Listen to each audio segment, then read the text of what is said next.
I am so confusing to so many Karen Bible thumpers. It is fun.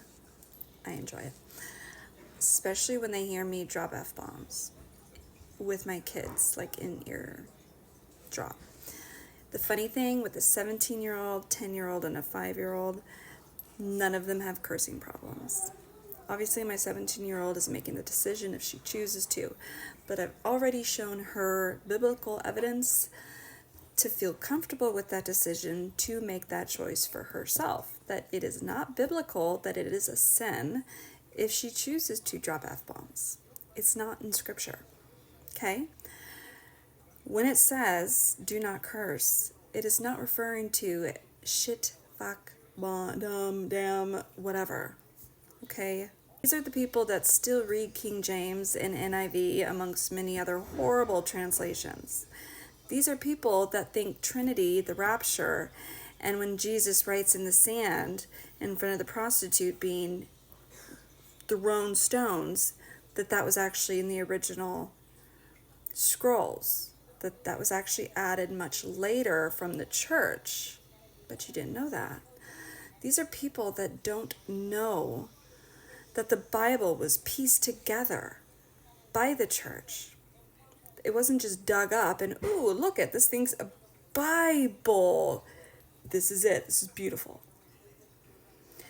But you're going to have these Karens on here saying, how dare you say fuck in front of your 5-year-old. It is hilarious. I'm allowing myself to be judged by so many people, and I don't mind. I'm unfazed. That's why I'm a priestess, because you have to be at that point in your life. Thankfully, I've had amazing mentors to get to this graduation part in my life. You have to be unfazed by this kind of hilarious, childish judgment, because these people just don't know. And even if you were to show them the truth, the majority, no, you're wrong. You don't know your scripture. And you still have to remain unfazed. I can show you and put the proof in front of you, and you can screenshot it, and you can still be like, no, you get this from the wrong source. That's fine. And it's still gonna unfaze me. But I am sharing the knowledge, so you do not have an excuse to say, I didn't know. Because now you do know. So feel free to drop whatever curse word you want, mamas. It's okay. You're not sinning.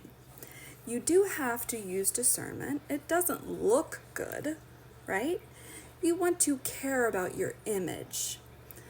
I definitely agree with that. So when I'm at work, when I'm at an interview, those are things you have to consciously be aware of. But that is a personal choice. That's a personal decision. That is something, it's on you. God is not going to look at you and go, oh, sin, selfish, oh, horrible. Just like when King David was dancing half naked down the street, and he was making these women lust and sin. God didn't condemn David for causing all these people to stumble, did he? So that verse contradicts that part where it says, don't cause a man to stumble by your clothing.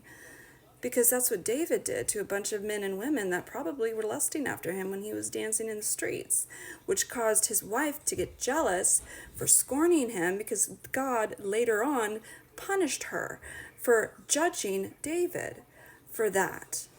Go read your scripture. It's a great story. I loved it. So go ahead, dress skanky, as long as you are not intentionally trying to cause people to stumble. God judges your heart.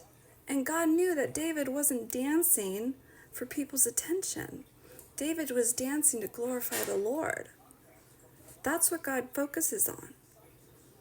So you saying and whatever words that come out of your mouth, if you're not trying to actually curse someone and hurt someone, you are not sinning. And regardless, it is not you or me to determine if someone else is sinning.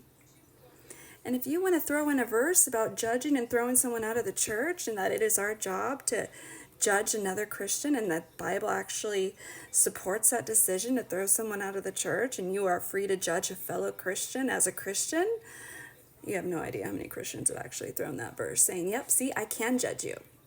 God says I can because we're Christians. Well, yeah, anyway, it's for another time. I wrote a whole blog post about verses Christians use to say it's okay to judge you. It's a real thing. You should go read it. But I will rant on that on another day. And that's kind of pushing my blog. Link in my bio. The point is, God judges the heart. God will judge you. Human to human is not supposed to be judging each other because you do not know the intention, okay?